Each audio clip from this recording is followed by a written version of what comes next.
Mon nom est Mario Bédard, je suis président du conseil d'administration de Mallette. J'appuie la Fondation Cerveau.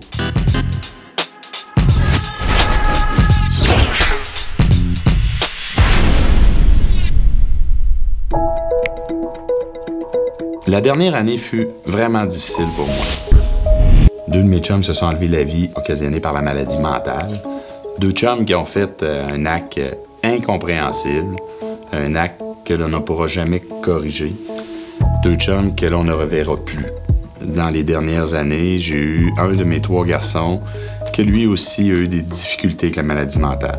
Par contre, au début, vous savez, le garçon, le jeune garçon TDAH, le jeune garçon Ritalin, le jeune garçon qui aime pas trop la discipline, qui devient agressif en vieillissant.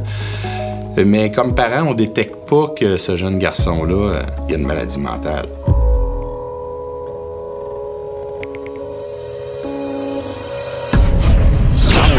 L'autre problème qui arrive avec ça, c'est qu'on n'ose pas trop en parler. C'est une maladie honteuse, contrairement aux autres maladies. Je dis souvent, si mon fils avait eu le cancer, tout le monde l'aurait su le lendemain. Quand ton fils a une maladie mentale, à ce moment-là, tu en parles beaucoup moins. C'est moins facile à détecter, tu n'oses pas trop en parler.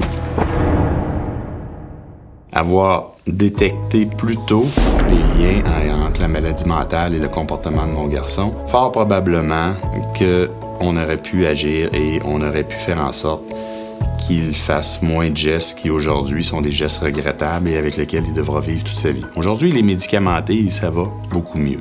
Aujourd'hui, je pense aussi que si mes chums en avaient parlé, ou si on avait eu la chance de détecter leur comportement, peut-être aussi que le résultat, ce qui est arrivé dans la dernière année ne serait pas arrivé. Quand on a des amis qui ont une maladie mentale, des fois on ne sait pas, mais quand on pense qu'ils peuvent en avoir ou quand on pense qu'ils peuvent avoir des problèmes, je pense que c'est important de leur parler, de parler des vraies choses avec eux, de les amener à consulter.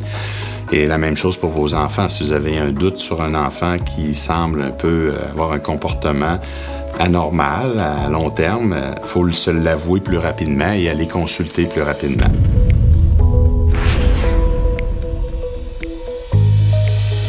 Aujourd'hui, j'appuie la Fondation Cerveau et je vous encourage à faire comme moi.